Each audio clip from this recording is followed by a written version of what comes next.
हमारे शंकर भैया हैं ना, बढ़िया जो रीडिंग लेते हैं, बढ़िया फोटो लेते हैं, बढ़िया कैमरे में वीडियो बनाते हैं, इनको भी जैन धर्म इतना भा गया कि दूसरे बाबा अच्छे ही नहीं लगते।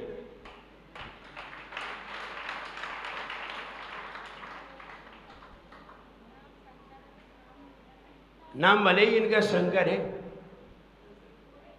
लेकिन अब इन्होंने जब ऊंची चीज देख ली, अच्छे महाराज देख ली, अब इन्हें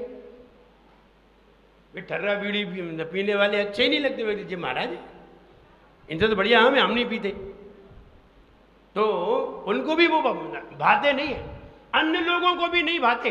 लेकिन क्या करें, वो जातिगत एक व्यवस्था होती है, उसमें वे रहते हैं, इसलिए उन्हें जाना पड़ता है, मानना पड़ता है। लेकिन सही तो ये है, वो भी कहते हैं हाँ ये सही नहीं है, सही तो वे ही साधु हैं। इसलिए कई लोग कहते हैं अगर तुम्हें साधुओं की स्थिति देखना है, अच्छे साधु देखना है, तो कोई जैन साधु देखिए। ये प्रधानमंत्री, कैबिनेट मंत्री, सारी दुनिया के लोग कहते हैं अगर तुम्हें साधु देखना है तो जैन साधु देखिए। बिल्कुल नग्न रहा करते हैं, निर्भीक रहा करते हैं और किसी से भी डरते नहीं है, और फिर भी इनका ज्ञान देखो कितना होता है, अच्छे अच्छे उनके सामने बोलते नहीं है। उन साधुओं का ज्ञान देखिए, कहाँ जरा जरा से ज्ञान में लोग भटकते हैं। तो हम ये कहना चाहते हैं ये ज्ञान ऐसे ही प्राप्त नहीं होता, हम खूब प्रयास करते हैं, खूब मेहनत करते हैं, तब कभी जाकर के ऐसा ज्ञान प्राप्त हो पाता है। इसलिए ऐसे मुनिरा, ऐसे देव, ऐसे वीतरागी देव का दर्शन करके जो हमें संतोष हुआ, वो अन्य देवों को देखने में संतोष नहीं हुआ, सो ठीक ही है। अब हमें अगले जन्म में भी कोई भी देव आकर्षित नहीं कर सकते। आइए फीट करने के लिए तैयार होते हैं। ओ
हम तो कहानी में कोई विशेषता होगी वो चीज बताएं। तो बोल दिया, इससे सामने वाले मंत्री जड़ गए और मंत्री जड़ करके विद्वान से मंत्री जड़ गए, जड़ करके उनको उत्सर्ग किया। उत्सर्ग होने पर 800 महिराज के ऊपर अग्नि से उत्सर्ग कर दिया। ये बात आपको मालूम है। उसको बचाने के लिए कौन आए? विष्णु कुमार। वो अपनी विद्या का प्रयोग करके धरणीधर पर्वत पे पहुंचे। विष्णु कुमार मुनि महाराज जो श्रेणी मारने जा रहे थे उनको रोक दिया। भगवान रुकिए, मेरे गुरु ने उपदेश दिया है, गुरु ने आपके लिए कुछ कहा है। उन्होंने अपनी आंखें खोली, क्या बात है, क्या कहा है? तो बोले हस्तिनापुरी में, आपके राज्य में, जहाँ के आप राजा थे, आपके पिताजी ने भी वही राज्य किया था, आप भी राजा थे, आपका छोटा भाई भी वही राजा है, लेकिन आपकी नगरी में आप तो अच्छे कुल में पैदा हुए हैं, धर्म की रक्षा के कुल में पैदा हुए हैं, धर्म की रक्षा करते हुए आप केवल ज्ञान को प्राप्त करने वाले हैं। लेकिन मेरी विनती है, आचार्य महाराज ने, गुरुदेव ने ये कहा है कि वहाँ 700 मुनिराज के ऊपर उपसर्ग हो रहा है, आप बचाइए, आप बचाने में सक्षम हैं। अगर हमारे गुरुदेव बचाने में सक्षम होते तो वो आपके पास नहीं भेजते, वे खुद ही चले जाते। लेकिन वो जा नहीं सकते, उनके पास ये विद्याएं नहीं है, आपके पास ये विद्याएं हैं। आप अपनी विद्या का प्रयोग करके आप वहां जाकर के बचा सकते हैं और वहां आप उस नगरी से परिचित हैं। जैसे भिंड में किसी मुनि महाराज के उपसर्ग हो और हम बैठे हों और हमारे पास विद्याएं हों तो लोग हमसे आके कहेंगे आप संभालो भिंड में, आप जानते हो। आचार्य श्री किससे कहेंगे? हमसे। अगर भिंड में कोई बात हो रही है तो सबसे पहले समाचार किस पे जाएगा? ये मेरे पास आएगा, आप संभालो। तो हम कहें हाँ ठीक है, हम संभालते हैं। तो विष्णु कुमार मुनि जो वहाँ गए और वहाँ से अपना रात में ही उन्होंने पीछे कमंडल उठाया और चल दिए हस्तिनापुर की ओर। सवेरे आ गए अंधेरे में ही। क्या मुनिराज रात में चल सकते हैं? हाँ चल सकते हैं। किसने मना किया कि नहीं चल सकते? चल तब जब धर्म की रक्षा करनी हो, तब जब किसी की समाधि करानी हो, तब। फालतू में किसी के यहाँ गमन नहीं कर सकते। फालतू में तो चलना भी मना है। अगर जिस पाटे पे बैठ गए वहां से उठना भी मना है, और उठोगे तो तुम्हें मार्जन करके चलना पड़ेगा, देख करके चलना पड़ेगा। इसलिए वो रात में चल सकते हैं, हाँ चल सकते हैं। और चले, रात में चल करके हस्तिनापुरी आए और सबसे पहले उन्होंने अपने छोटे भाई को डांटा,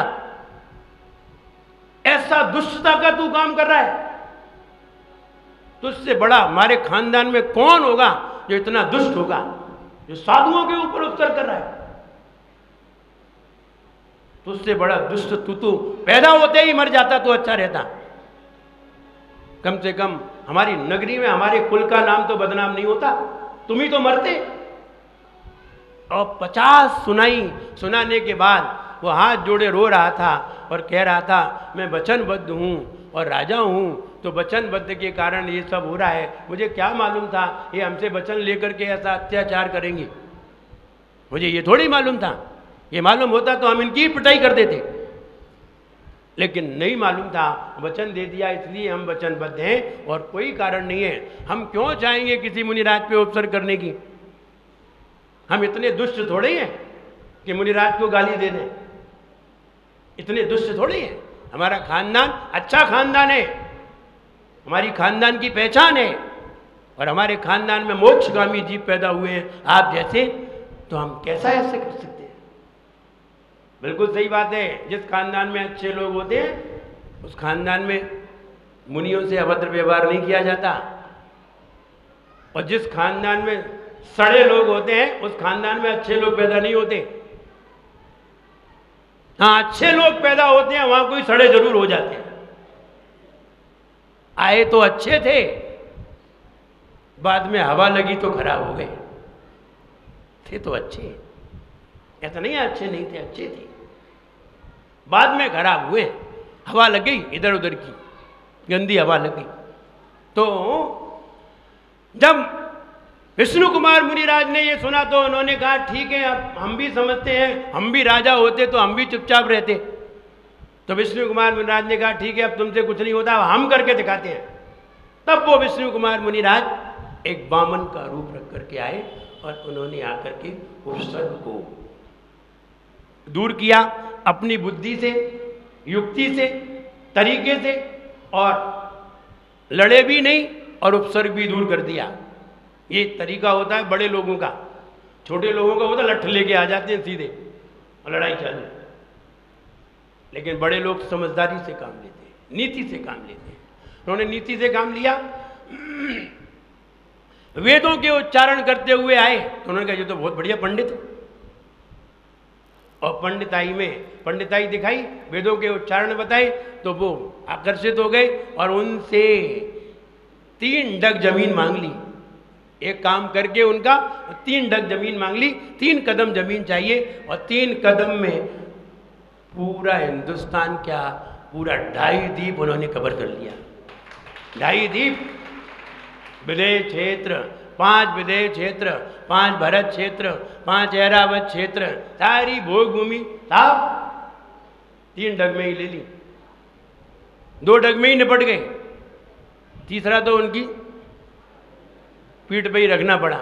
तब उन्हें पता चला ये तो कोई मायावी है, तो मायावी नहीं है, ये मुनिराज है। अभी तुम्हें मुनिराज की ताकत मालूम कहाँ है? तब ये बात फिर हमने लिखा है, वो देखिए। चमन रक्षा का ये व्यवहार, सभी में खुशियों का भंडार, कमल सा हृदय खिलाया है, रक्षा बंधन का त्योहार तभी से आया है।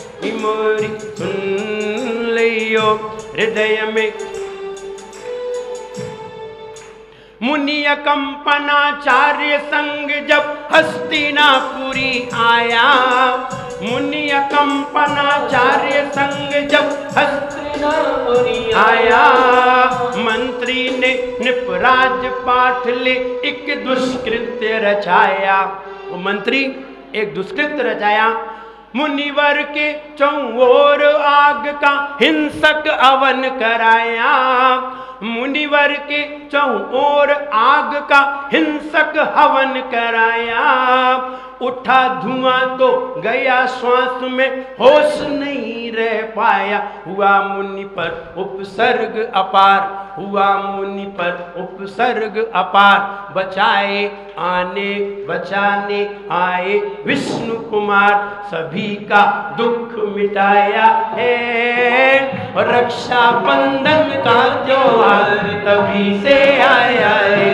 कि मोरी सुन लियो हृदय में सुन लियो, समन रक्षा का ये व्यवहार, सभी में खुशियों का भंडार, कमल सा हृदय खिलाया है, रक्षा बंधन का त्योहार तभी से आया है। मोरी सुन लियो हृदय में सुन लियो। अगर 700 मुनिराज में एक भी मुनिराज मर जाते तो ये रक्षाबंधन शोक में बदल जाता, एक भी मुनिराज मर जाते, लेकिन एक भी मुनिराज का मरण नहीं होने दिया। विष्णु कुमार मुनिराज जब आ गए और उन्होंने 3 डग जमीन ले ली और उनकी पीठ पे ठोक दी कि बता तीसरा कहां रखे, तो बोले हमारी पीठ पे ही रख लो। बोले रख देंगे तो तुम भी नहीं बचोगे, हमारा पांव इतना हल्का नहीं है, अगर रख दिया ना तो तुम्हारा तो आम पापड़ बन जाएगा। पहले विचार तो करो, जब 2 डग में हम पूरा विश्व कवर कर सकते हैं तो तुम तो वही कौन सी चीज। तो तब उन्होंने कहा मेरा एक काम करो, हवन बंद करो ये जल्दी। तब वो हवन बंद करवाया और मुनिराज को सबको उठवाया। पूरी समाज के लोग अनशन किए बैठे हुए थे, उपवास किए बैठे हुए थे, कोई 7-7 दिन के 10-10 दिन के उपवास किए बैठे थे। जब तक महाराज के ऊपर उपसर्ग आया है, महाराज का उपसर्ग दूर नहीं हो जाएगा, तब तक हम अन्न जल ग्रहण नहीं करेंगे। ये श्रावकों का कर्तव्य होता है। जब कुछ कर नहीं पाते तब हमारे त्याग की शक्ति काम करती है, तब हमारे व्रत की ताकत काम करती है। जब हम कुछ कर नहीं पाते और जब करने लायक होते हैं तब हमारे हाथ पांव काम करते हैं। जब हम करने लायक होते हैं तब हमारे क्या करते हैं, हाथ पांव काम करते हैं। कोई कह के तो देखे मुनिराज के बारे में, फिर देखो हम क्या करते हैं और हम क्या करके दिखाते हैं। और दिखाया भी है, ऐसा भी नहीं दिखाया उन्होंने। वे अपनी जबान खोल के तो दिखाए मुनिराज के बारे में कि मुनिराज बहुत खराब होते हैं, तो इतने पढ़े कि उनकी मुंह ही बंद कर दे। तो कह के तो दिखाए। और ये दृश्य तो हमने अपनी आंखों से देखे। किसी ने जरा सा भी कहा कि मुनिराज ऐसे ही होते हैं, एक रैपर पढ़ा समझ में आ गई, और फिर बाजार भाव पड़े वो तो अलग है। तो हम ये कहना चाहते हैं कि मुनिराज के बारे में कोई नहीं सुन सकता होगा, और इसकी कोई रिपोर्ट भी नहीं है, कोई रिपोर्ट भी नहीं है इसकी। इसलिए वो मुनिराज, उन मुनिराज के उसने कहा उपसर्ग दूर करो अभी। तत्काल हवन बुझाया गया, हिंसक जानवर हटाए गए, मुनिराजों को उठाया गया। अब महाराज ने, अब विष्णु कुमार मुनिराज अब देखिए अब अपने रूप में आ गए और अपने रूप में आकर के बताया हम ब्राह्मण नहीं हैं, हम तो विष्णु कुमार मुनिराज हैं। और तुम कर भी क्या सकते हो, तुमसे कुछ नहीं हुआ, तुम गवर्नमेंट का कुछ नहीं कर सकते। अगर वो कहते हैं कि नहीं दिगंबर मुनिराज नहीं घूम सकते तो तुम क्या करोगे? तुम कुछ नहीं कर पाओगे जितना हम कर देंगे।